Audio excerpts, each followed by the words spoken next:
continue collecting, and remember, stay casual. Welcome back, casual collectors. I'm Steelwolf. And Spider Kid. And today we're going to be bringing you a review of the DC Multiverse McFarlane Robin, aka Tim Drake. You can find him on Walmart.com from a third-party seller for the price of $33.88. You can also find him at GameStop for the price of $19.99. So he's currently sold out on Amazon, Big Bad Toy Store, and Target. Alright, so for box details, you see that I showed a nice little window of the figure itself with DC Multiverse right there, and Robin and Tim Drake. And for the side, it shows the same thing, Robin and Tim Drake, and from what it's from, aka Robin Reborn. And for the back side, we can see a nice illustration of Robin and Batman right there. And for the side again, a nice continuation of the window right there, the name, and this nice little QR code, which if I believe I'm correct, when you scan it, you go to the DC Infinite website and you get the comic book that this Robin is from. Now for the top, just a window and nothing else. And finally for the bottom, a bunch of legal stuff. Alright, and with all said, let's get them opened up. Alright, and here we have Robin out of the package and looking pretty freaking sweet. That staff looks sick. Yeah, he's got a good look to him. Definitely liking this version of Robin. Very nice. Alright, so let's go ahead and take a closer look at some of the accessories before we take a closer look at Robin himself. Alright, so here we have all the accessories that came with Robin. So let's take a closer look here. Now let's go ahead and start with the staff here. And this guy looks pretty sweet. You know, there's not much to him. He's just a tad bit warped, if you can see there, kind of like in a slight S shape there. But it's, you know, a soft plastic, so it could definitely go back to its original shape. You just got to move it around, you know. Maybe some heat, maybe some ice, you know, that would help out a lot too, though.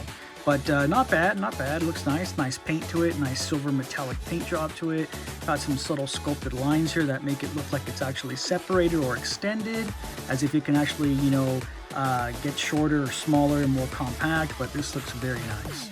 Next thing, we have our standard issue DC Multiverse stand. Again, nothing crazy about this guy. Looks nice. Nice logo there. Here's the bottom side, and these are standard issue with every Multiverse figure. Next thing is we have the Batarang here, the Robin Batarang. And yeah, this looks pretty nice. Nice sculpted lines there. Looks good. Nice black paint. Nothing crazy about this, but it looks good. And I'm glad that we get at least one. And last but not least, we have the card. And again, I love this so much that we get a card with our figures.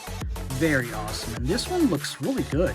And I was talking to Spider Kid about this, but it seems that McFarlane gives us kind of different variations of these cards. Like, you know, one minute it'll be the picture of the figure itself, and other times it'll be covers of the comic books that the figures come from. So, I don't know. I think I prefer the comic book covers ones better, but that's just me.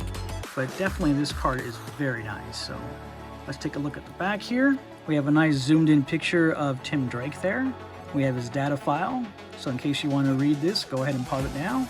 But other than that, very awesome. So we're definitely going to add this guy to the collection. And that's going to do it for all the accessories that come with Robin. Alright, with the accessories out of the way, let's go ahead and take a closer look at some of the details on Robin here. So let's go ahead and get a little closer here and start off with his face. Definitely a nice face sculpt. Looking really good. Love the white on the eyes, the mask, the nice green that they used. Very nice. The hair sculpt looks great too. We can see here on the cape by the neck, we got some nice lines there. More wrinkles on the cape here. Back of the cape, we got some more nice sculpted wrinkles. We got some textures. Now these capes always come out looking great. I just wish that they were cloth. I really do wish they were cloth, because unfortunately this plastic, even though I've noticed that McFarlane does experiment with different types of thickness for the plastic for the capes, but unfortunately the capes still tend to weigh down the figures. So when you're trying to pose them, sometimes they're going to be very top heavy, so they'll tend to fall over a lot. But I just wish we could get cloth capes, kind of like what he's doing with his new Dune line, where those guys get not only cloth capes, but they also get bendy wires in those capes. So I don't know why we can't get that with these figures. Back to the front here, let's go down to the chest area, and there is a lot going on here. We got some nice sculpted lines for the armor with this nice red, and the red looks great in contrast with the green and the yellow here, but that looks really good. And then we got these buckles here that hold the whole armors together in this nice yellow paint. That looks really good too. And here we have the Robin logo looking pretty sick too. Let's go ahead and move over to the arms here. On the shoulders, looks pretty good. Got some sleeves. There's some texture on this one right here on the shoulder, so that looks good. Some sculpted patterns here, which kind of look like armor or padding. That looks nice. He's wearing a short sleeve so we can see some skin tone. He's got pins, as you can see there. Moving over to the forearms, nice sculpted pads right here. That looks great. For these gloves slash gauntlets, we got a little bit of texture right there. That looks good. On the gloves themselves, there's some texture and more of that padding.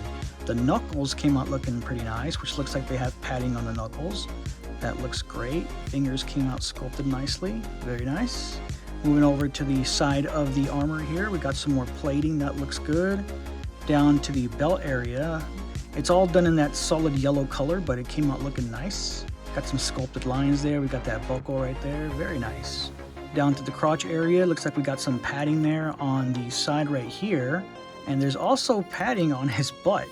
Okay, so he prefers to have padding on the butt, but not on the crotch area. I don't know about that one. But moving on, down to the legs, we got this nice green paint, and there's a very subtle texture there. If the camera's doing its job of picking it up or not, I'm not sure, but very subtle texture. But they came out looking nice, kind of matte color, a little glossy, and we can definitely see musculature. So that looks good.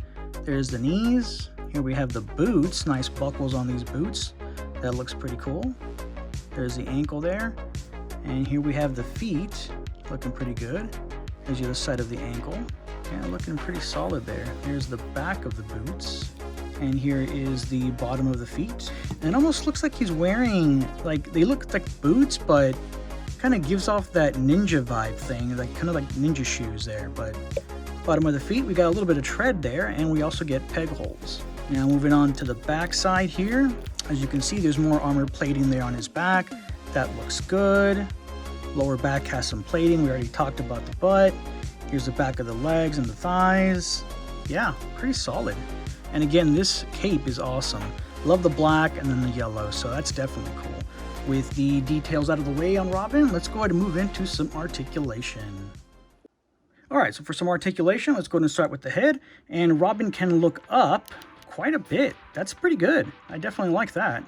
And he can look down about that much. So not too shabby. I think it could have been a little better. Let's see if he can move. No, I was trying to see if we can maybe move his head forward a little bit and then down, but that's about as much as he's gonna look down, but that's still not bad. Not bad at all. Let's see, does he have a pile driver motion? Very subtle pile driver motion there. Let's see if he has head tilt. Let's see. No, yeah, no, he does. You have some head tilt there. And obviously he can do a complete 360 Exorcist style there. And moving over to the arms, his shoulders can move up about that much. And don't let that torso fool you because it's kind of helping him. So pretty standard, right about there is where he's going to move his shoulders up there. So that's not too shabby. And obviously these arms can go a complete 360 around. Just be mindful for this cape here. It doesn't really hinder too much, but it can at times.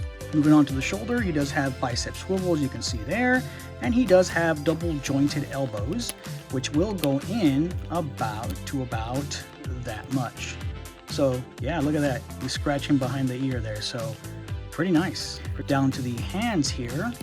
Let's see, does he have a forearm? No articulation on the forearm, but his hands are on a ball joint and they do swivel and they do hinge as well.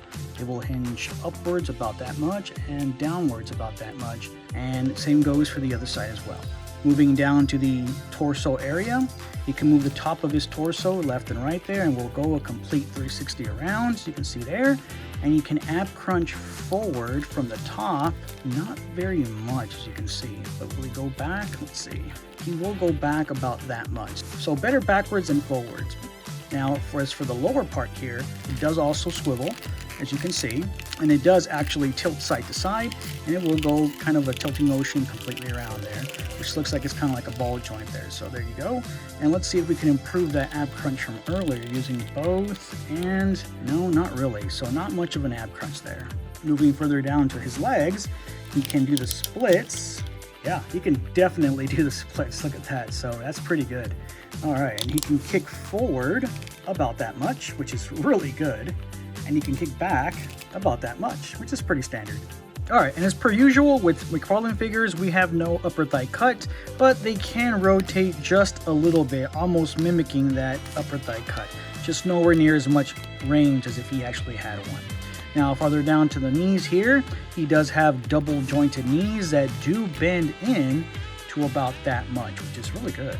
Moving further down, he does not have a boot cut or calf swivel, but he does have ankle pivot, as you can see, and his feet can kick down about that much, and they will kick back up about that much, and he does have toe articulation, as you can see there. And that's going to do it for the articulation on Robin. All right, and to measure out Robin here, he actually stands right at the 7-inch mark. All right, and for some size comparisons, here we have Robin next to the DC Multiverse Superman.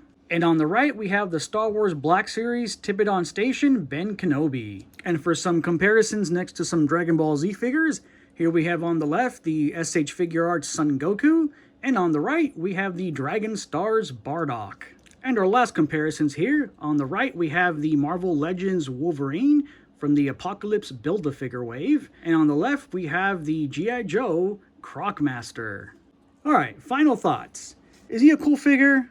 Yeah, actually, this is one of my favorite designs that I've seen so far for Robin. I think the only one that I really did like also was the Damian Wayne one that he had done, what was it, maybe like a year ago or maybe less than that. But yeah, other than that, I really do like this design. It's getting closer to that Teen Titan Robin, but we haven't gotten that yet. But this is a really cool looking Robin in my opinion.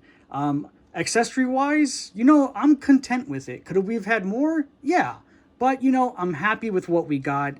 I really like the staff. The Batarang was awesome. I think the only thing I would have liked other than that would have been fisted hands, or at the very least, maybe an angry face or a beat up face or something, you know? But other than that, not bad, not bad. Articulation-wise, I think he's great. He's got everything that you need for, you know, cool poses, in my opinion.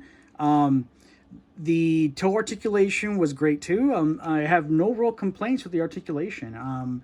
Visually, like I said, I really do like it. Price point, $20, can't go wrong with that. Yeah, no real complaints on this guy, so very awesome. I agree. I think that this is a pretty cool figure. I mainly know the design from the original show. It's really cool seeing them finally make a figure about it. I mean, sadly, it's not the one from the exact show yet, because I'm not sure if they're ever going to make that one, but the only complaint I really have about it is just the staff. I mean, it came out of the box already bent, and as of now, it looks fine, but when we first got it out, it was kind of a little bent. But I mean, besides making the cape cloth, that's pretty much the only complaint I have about it. The colors are good, I like the little details on it, so the armor, it looks good. All right, it's that time again, folks, for our rating. And as always, that rating is there on the left. And I'm going to go ahead and give this guy a rating of...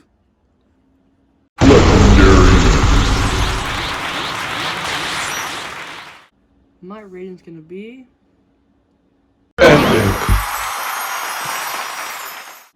And that's going to do it for our review on the DC Multiverse McFarlane Robin, aka Tim Drake. I'm Steel Wolf. And Spider's good. Continue collecting, and remember, stay casual.